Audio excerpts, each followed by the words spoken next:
বন্ধুরা, অক্ষয় তৃতীয়ার দিন বাড়িতে কিনে আনুন সামান্য এই 6টি জিনিস। তারপর আপনি গাড়ি চাইলে গাড়ি পাবেন, আপনি বাড়ি চাইলে বাড়ি পাবেন। হ্যাঁ বন্ধুরা, আপনি ঠিকই শুনেছেন। আপনার আর্থিক উন্নতি পর্যন্ত সমস্ত কিছুই বৃদ্ধি পাবে। এই জিনিসগুলি আপনি আপনার বাড়িতে নিয়ে আসার পরে এমন অর্থ আসতে শুরু করবে, সেটা আপনি নিজেও বিশ্বাস করতে পারবেন না। এবং একই সাথে আপনার সিঁদুরের পাত্রে গোপনে মিশিয়ে দিন এটি। আপনার জীবনে সমস্ত বাধা বিপত্তি ও আপনার গৃহে সমস্ত বাস্তুদোষ দূর হবে। মা লক্ষ্মী ও ভগবান শ্রীকৃষ্ণের আশীর্বাদে আপনার পরিবার ভরে উঠবে সুখ শান্তি এবং সমৃদ্ধিতে। স্বামীর আয় উন্নতিও বৃদ্ধি পাবে। এবং একই সাথে যদি আপনি আপনার জীবনে কিছু পরিবর্তন করতে চান, তাহলে স্বাস্থ্যের বেশ কিছু গুরুত্বপূর্ণ বিষয়গুলি আপনার জীবনের সঙ্গে কিছুটা মানিয়ে নিতে হবে এবং সেই উপায়গুলি আপনাদের জীবনের সঙ্গে যুক্ত করে এগিয়ে চলতে হবে। হয়তো আপনার পরিবারে অনেকেই অর্থ ইনকাম করেন, কিন্তু কোনোভাবে সেই অর্থ আপনি সঞ্চয় করতে পারছেন না। আর এই বিশেষ সমস্যার কারণ হতে পারে আপনার গৃহের বাস্তুদোষ। বাস্তুশাস্ত্র অনুসারে এমন কিছু বস্তুর বিষয়ে আলোচনা করা হয়েছে, যে বস্তুগুলি অর্থাৎ যে জিনিসগুলি আমাদের গৃহে আনলে আমাদের গৃহের নেগেটিভ শক্তি খুব সহজেই দূর হয়ে যেতে পারে এবং একই সাথে আপনার গৃহের অর্থনৈতিক সমস্যা এবং আপনার গৃহের কলহ ও দ্বন্দ্ব সমস্যাও দূর হবে। গৃহের মধ্যে একটা সুন্দর বাতাবরণ তৈরি হবে এবং পারস্পরিক সমৃদ্ধিতে আপনারা এগিয়ে চলতে পারবেন। এর ফলে আপনার পরিবার থাকবে রোগমুক্ত, আর্থিক উন্নতি হবে অবধারিত। তাই বন্ধুরা, অক্ষয় তৃতীয়ার দিন বাড়িতে আনুন এই সমস্ত জিনিস। এর ফলে সুনিশ্চিতভাবে মা লক্ষ্মীর কৃপা বর্ষণ হবে আপনার জীবনে। এমনকি আপনাদের জীবনে অর্থনৈতিক দিক থেকে অত্যন্তই শুভ ফল আসবে। সন্ধ্যাবেলায় শুদ্ধ হয়ে শুদ্ধ বস্ত্র পরিধান করে আপনি ভগবান গণেশজির সামনে একটি প্রদীপ জ্বালাবেন। এবং একটি কথা আপনাদেরকে জানিয়ে রাখি, যে এই প্রদীপ দিয়ে ভগবান সিদ্ধিদাতা গণেশের আরতি করতে কখনোই ভুলবেন না। এবং ভগবান গণেশজির অত্যন্ত প্রিয় ফুল লাল জবা ফুল। তাই সন্ধ্যাবেলায় যখন সন্ধ্যা আরতি করবেন, ভগবান গণেশজিকে এই ফুল নিবেদন করতে কখনোই ভুলবেন না।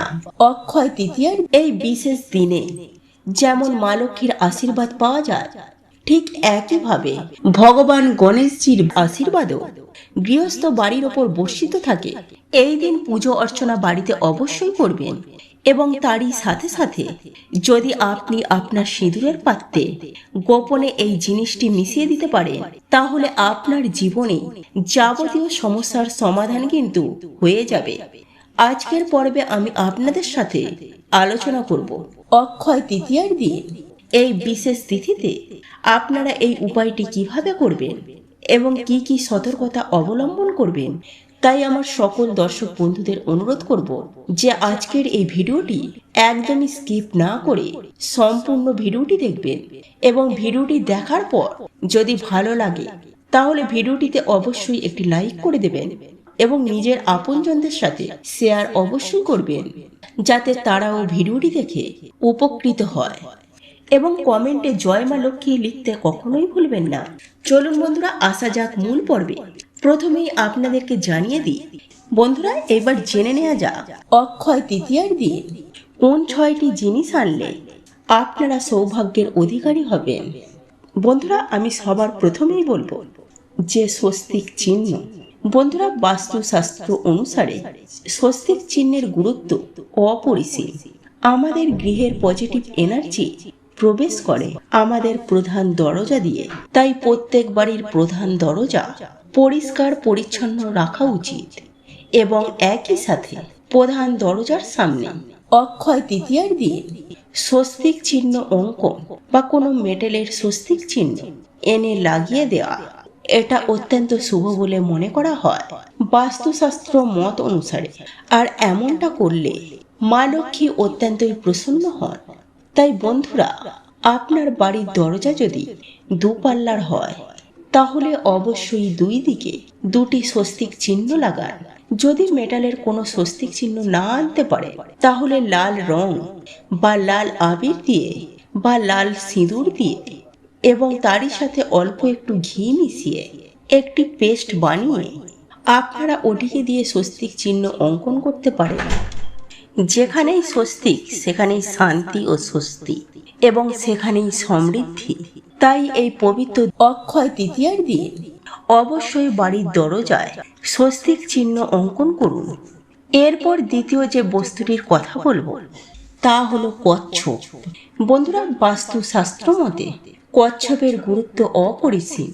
আমি এখানে জ্যান্ত কচ্ছপের কথা বলছি না, আমি এখানে খ্রিস্টানের কচ্ছপের কথা আপনাদেরকে বলছি।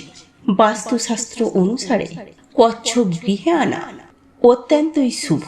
অর্থ সংক্রান্ত যাবতীয় সমস্যা মিটতে পারে।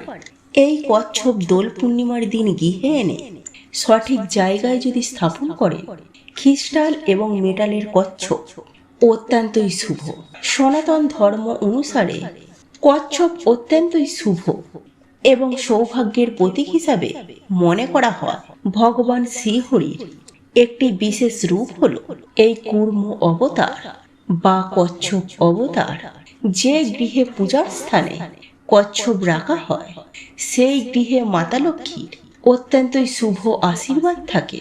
তবে বন্ধুরা, এই কচ্ছপ কেনার আগে আপনারা ওই কচ্ছপের পিঠের ওপরে শ্রীযন্ত্র এবং কুবের যন্ত্র অবশ্যই যেন থাকে, এই বিষয়টি অতি অবশ্যই খেয়াল রাখবেন। এই কচ্ছপকে আপনি আপনার ঠাকুর ঘরে উত্তর দিকে স্থাপন করুন এবং ওই কচ্ছপের মুখ যেন উত্তর দিকে থাকে।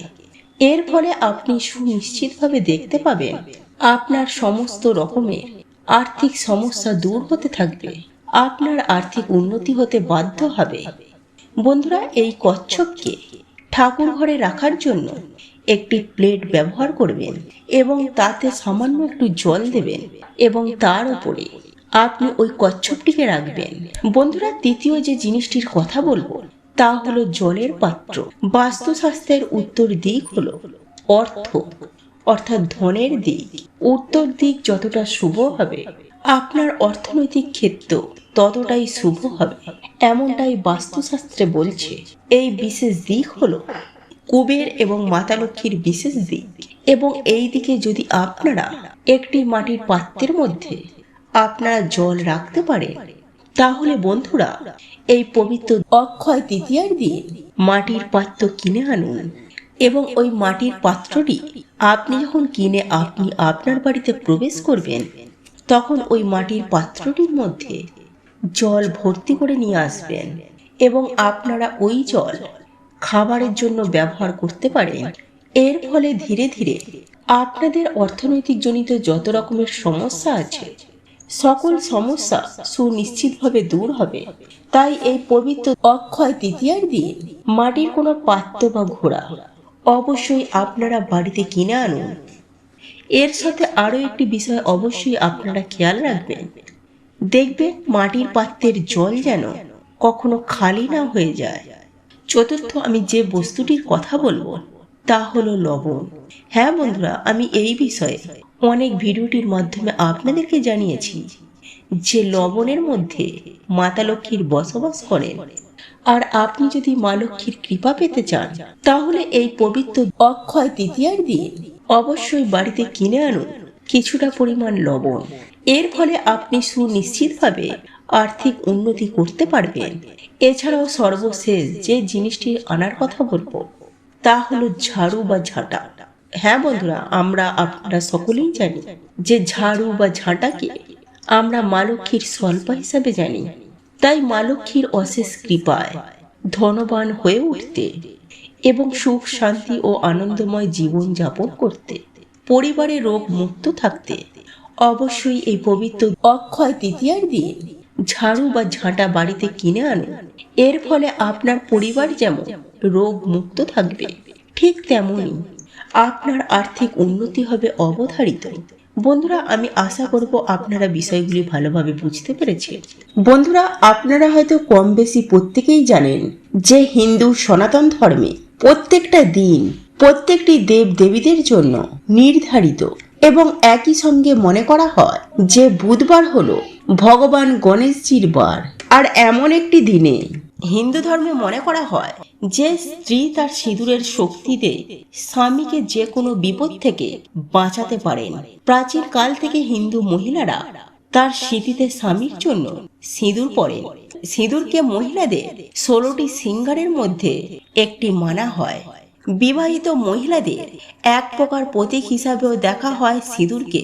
হিন্দু ধর্মে বলা হয় সিঁদুরের লাল রং স্বামীর দীর্ঘ জীবন ও মঙ্গল কামনা করে মহিলারা পরেন। লাল রং শক্তি এবং ভালোবাসাকে বহন করে বলে মনে করা হয়। কিন্তু শুধু ধর্ম নয়, সিঁদুর পরার কিছু বৈজ্ঞানিক ব্যাখ্যা আছে। বৈজ্ঞানিকদের মতে সিঁদুর মাথা নার্ভের কিছু গুরুত্বপূর্ণ ভূমিকা পালন করে। মহিলারা যেখানে সিঁদুর পরেন মাথার সেই জায়গায় থাকে কিছু গুরুত্বপূর্ণ নার্ভ, যেটির মেডিটেশনে সাহায্য করে। বিয়ের পর মহিলাদের জীবনে হঠাৎ করে নানা রকম চাপ আসে।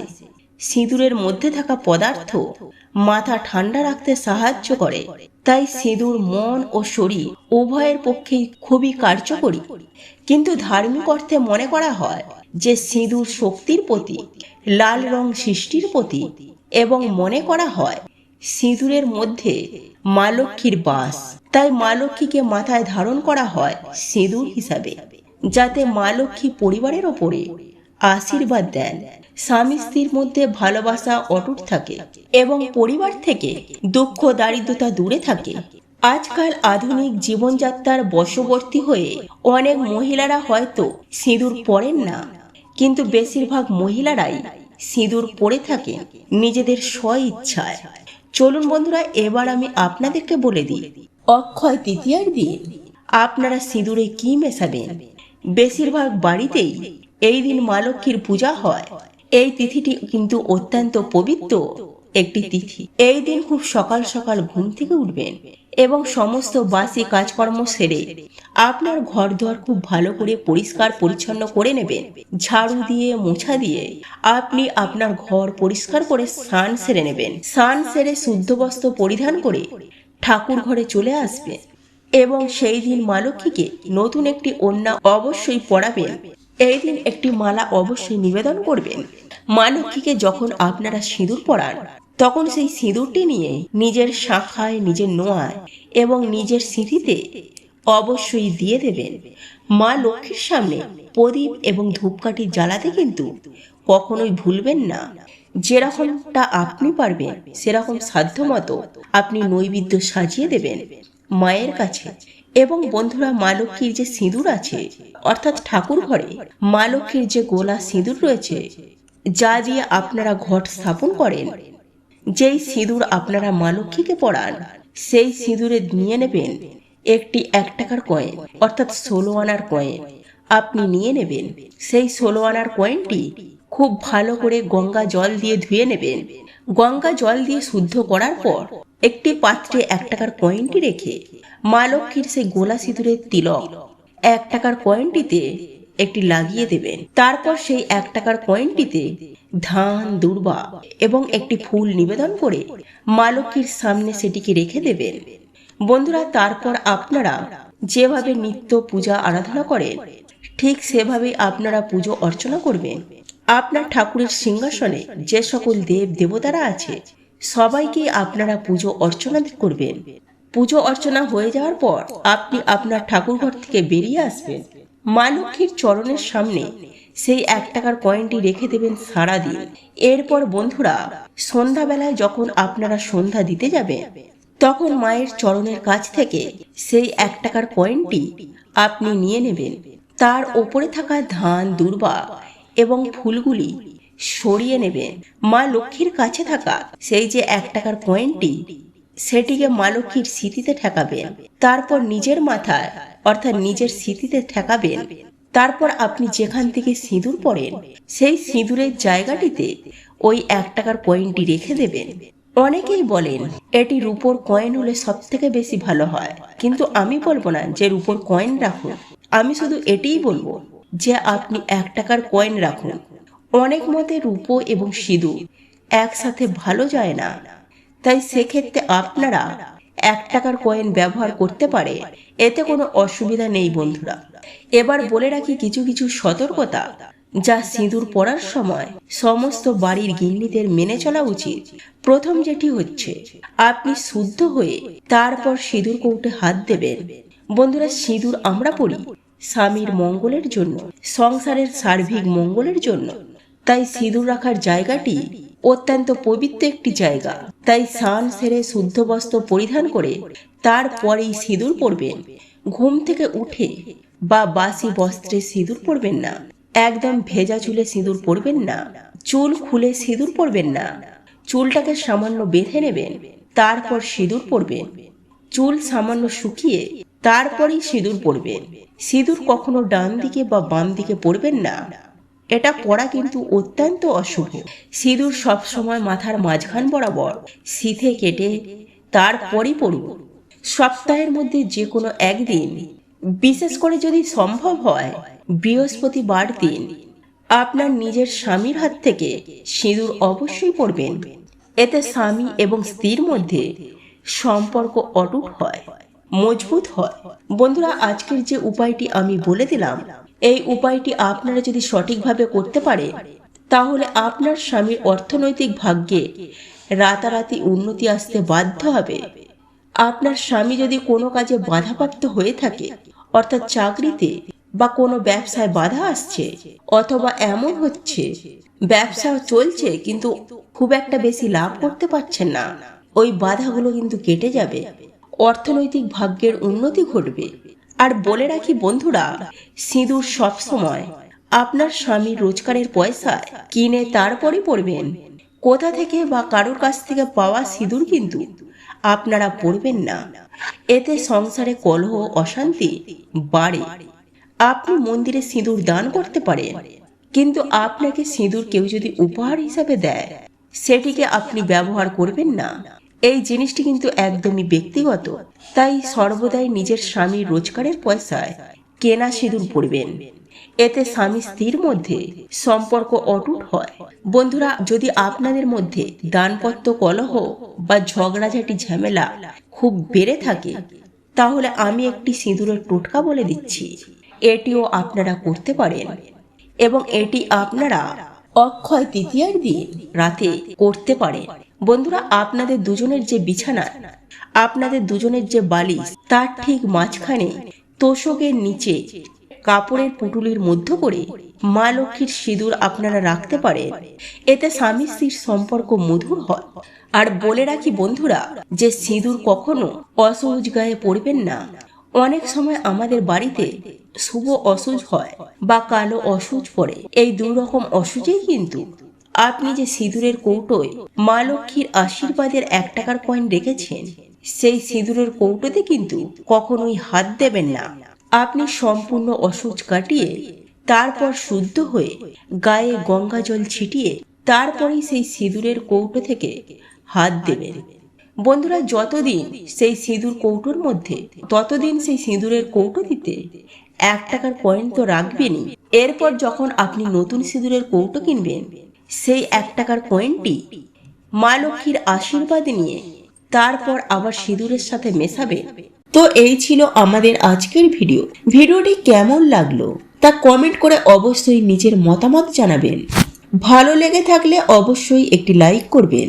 কমেন্টে ভক্তি, ভালোবাসা ও শ্রদ্ধার সহিত জয় মা লক্ষ্মী দেবীর জয় বা জয় শ্রীকৃষ্ণ রাধে রাধে একটি বারের জন্য হলেও লিখে যাবার জন্য অনুরোধ জানাচ্ছি।